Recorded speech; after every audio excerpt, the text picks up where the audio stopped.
Hello, everybody. Okay, so today we are going to go over a heavily debated component of the Bryan Kohberger case, the IGG testing, the SMP profiles, how can there be two, and stuff like that, how the IGG testing works, why it was used, how it was used, and what does this all mean? There's a lot of controversy about this going all over YouTube, Twitter, Instagram, you name it, they're debating this.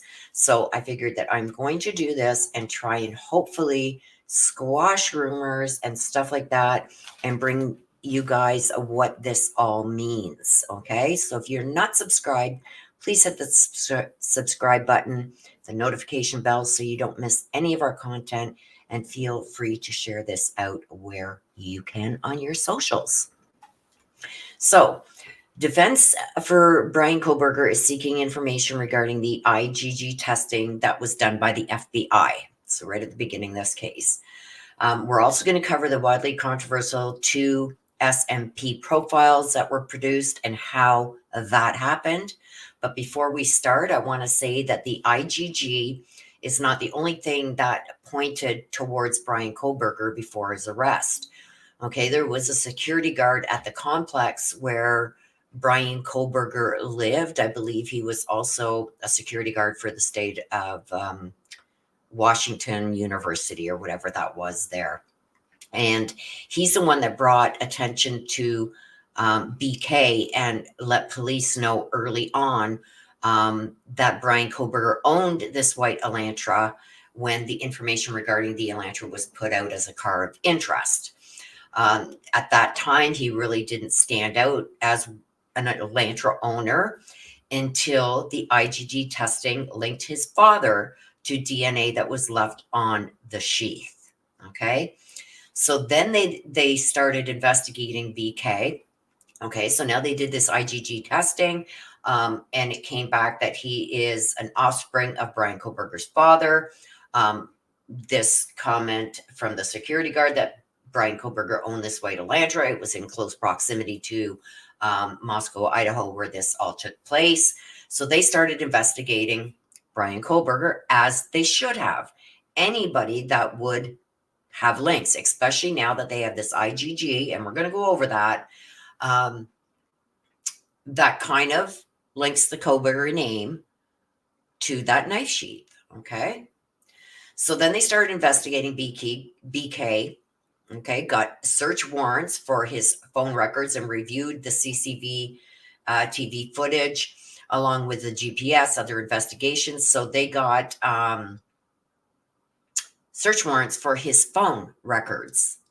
They also, they got his phone number from other incidences where he was stopped and this and that. So they had his phone records, they had his license plate number, they had everything. They started investigating him as a possible suspect. And the IGG helped link that also. So there was a lot of information that had came out along, like I said, with the CCTV footage, along with GPS, other investigation information that they had received that matched BK and his travels to that area that night. And when I say BK, I'm saying Bryan Kohberger. Okay. So the more and more information that started to come together, it all pointed to Bryan Kohberger being their suspect. So an arrest warrant was issued and a swab from Bryan Kohberger was taken when he was arrested. And then that swab was sent for testing, and Bryan Kohberger's swab that was taken matched 99.9999% to the DNA that was left on that sheath. And the investigation didn't stop there, you guys. It didn't end there. We've covered that in other videos, and I will link it somewhere at the end of this video, at the top of your screen, or in the description. So check it out there if you want to go and watch those videos also, where we go over his GPS tracking, other times that he was in the area.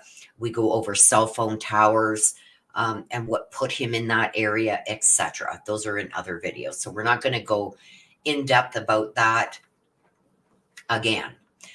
So let's first look at how this all started. So police found a leather sheath for a combat style knife next to Maddie Mogen's body in her bed, and later located a single source of male DNA on its button snap. The K-Bar brand sheath, which included a U.S. Marine Corps insignia, was left face down partially under Maddie Mogen's body and the comforter on her bed. Okay, so in recent years, law enforcement has used this genealogical, oh my God, I can't say this, genealogical technique to solve high profile cold cases across the US. Most notably, the IGG was applied to identify and prosecute Joseph James D'Angelo. He was the California serial killer. Otherwise, I think he was the Golden State Killer, and that happened in 2018. So increasingly, law enforcement is turning to IGG in active investigations and cold cases for a wide variety of reasons. Okay, so let's get into what happened. The FBI submitted an FBI-created DNA profile. So what does that mean? That's the subject profile. So the FBI has a DNA profile from that knife sheath, from the DNA that was on the knife sheath. They used that profile and submitted it and created, let's say, an account with either 23andMe, Ancestry.com, or maybe all of them. We don't know. But we do know that they created a profile and submitted it to these ancestry places to see if they could get any matches. Okay? So they submitted and created their own DNA profile using that DNA from the knife sheath found at the Moscow crime scene to one or more public genealogy databases to establish familiar ties to the alleged perpetrator. So they wanted to know if there's any familiar ties on those sites that could match to this DNA they found on the sheath. The FBI used IGG to begin the process of developing a lead to find the individual who left the DNA on the K-Bar knife sheath that was left at the scene. Okay, so the IGG process only pointed law enforcement towards Bryan Kohberger by finding that the test that they did and the testing that they did resulted in it being a biological male child of Bryan Kohberger's father. Now, apparently, but from what I am gathering, Bryan Kohberger's father, somehow his profile was in one of these genealogy databases. So that's how they connected it. It was one of his offspring, male offspring. So that's how they connected it. So in late December, investigators acquired trash left at the home of Bryan Kohberger's parents. So what happened was when they got this profile match to Bryan Kohberger's father, they're deciding they're going to find him. They're going to go out there and they're going to take this trash, right? So in late December, investigators acquired trash left at the home of Bryan Kohberger's parents in eastern Pennsylvania, where he was staying at the time of his arrest. The Idaho State Police Lab in Meriden tested that evidence to confirm the DNA left behind in the trash to be the biological father of the person whose DNA was on the knife sheath, which then led them to Bryan Kohberger. Okay? The DNA was not 100% matched to Bryan Kohberger until he was arrested, and the swab from inside his cheek was compared to the DNA found on the sheath. Then the swab from inside Kohberger's cheek was later compared to the DNA found on the knife sheath and showed a statistical match, 99.99999. We all know how that goes, right?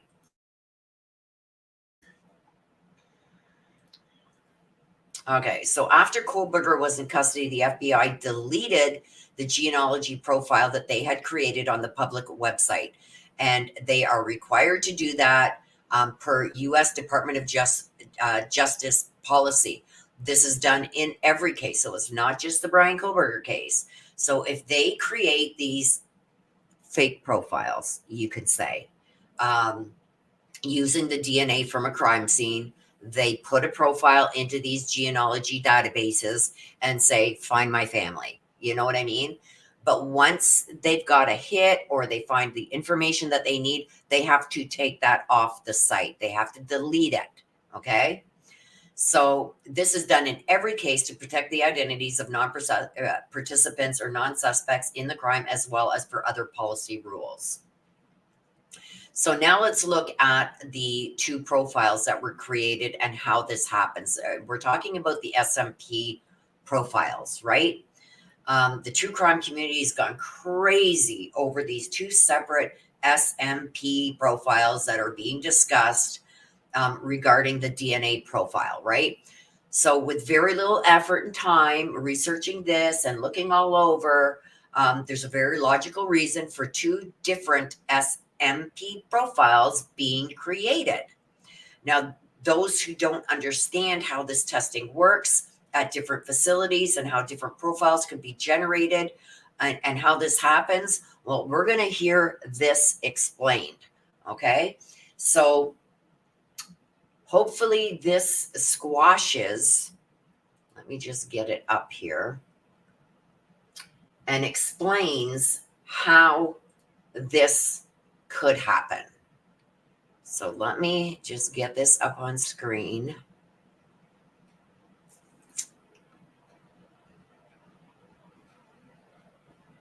I'll make sure my audio is being shared. Okay. So let's listen to this. This is an IGG expert, and he is speaking specifically on the Idaho case. Let's listen. Understanding of IGG is very limited because it's a relatively new technology that has quickly become prevalent in solving crimes. Here we have Bryan Kohberger observers conflating DNA samples with SNP profiles. SNP profiles are generated from a single-source DNA sample using algorithms to create a computational representation of the DNA. Of course, SNP profiles differ substantially between law enforcement and private genealogy companies. When different labs analyze the same DNA source, distinct SNP profiles emerge. This should not be seen as some sort of revelation or major development. It's common practice for separate labs to generate unique SNP profiles from the same DNA source. All of this confusion is a great example of why attorneys should not try their cases via public court motions. The Kohberger defense team recklessly stated in one of their motions that there were 2 unknown male DNA samples found in the home. Of course, those DNA samples are not unknown since law enforcement would have tested them, but they are unknown to the defense because they were not included in evidence. This is most likely because those individuals were cleared, and therefore their DNA would not be qualified to be entered into databases or evidence. Nevertheless, conspiracy theorists latched onto this information thinking that there is some sort of cover-up and that the prosecution is hiding something. Bill Thompson's mention of 2 SNP profiles is not a revelation, but a straightforward consequence of 2 labs testing the same single-source DNA sample. It's not remarkable or even newsworthy, but this entire topic highlights the dangers of taking defense attorney statements at face value, which in turn fuels baseless allegations against the prosecution and breeds an overall lack of understanding and misinformation. To be clear, IGG testing does not involve DNA collection. Law enforcement didn't obtain Bryan Kohberger's DNA through IGG. Instead, they generated a unique SNP profile to build a family tree that identified the killer's father. They acquired the father's DNA from the trash outside his Pennsylvania home and compared it to the sample found on the knife sheath. This is why IGG is considered an investigative tool.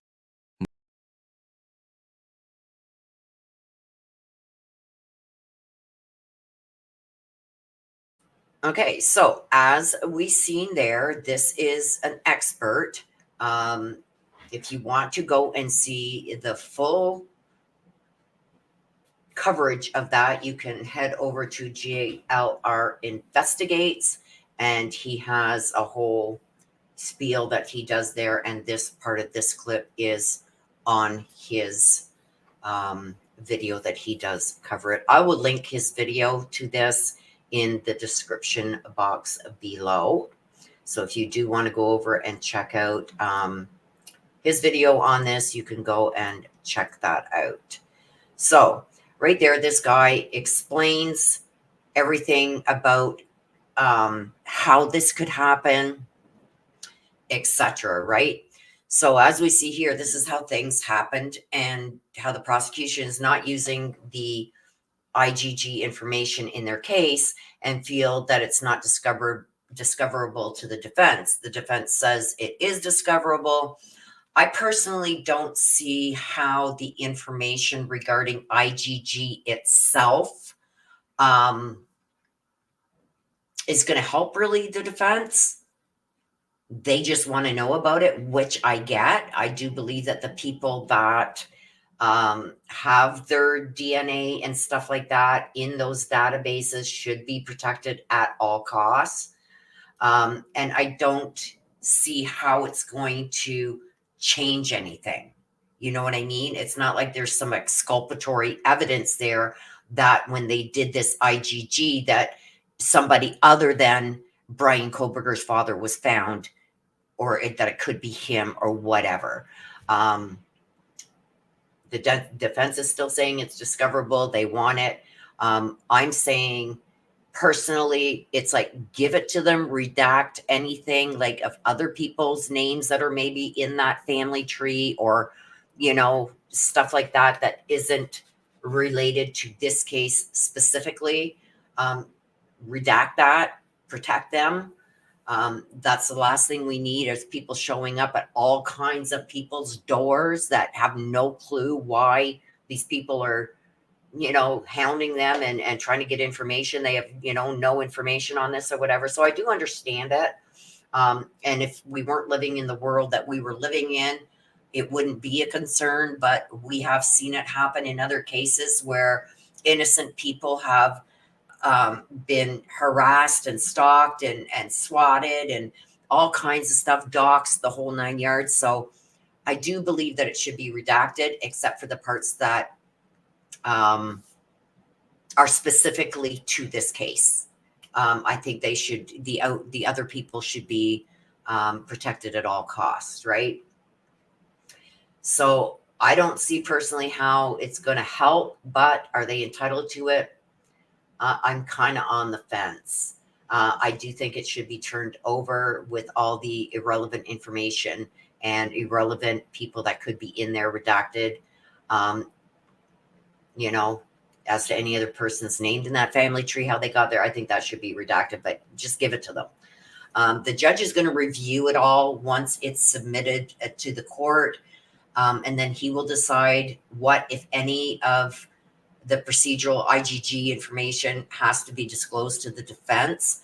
But we do know that it was the FBI that created this profile and submitted it. And we do know by policy that once Kohberger was arrested, they delete that profile and that information. So I don't know how much of that would be available. And like I said, this isn't just specific to the Bryan Kohberger case.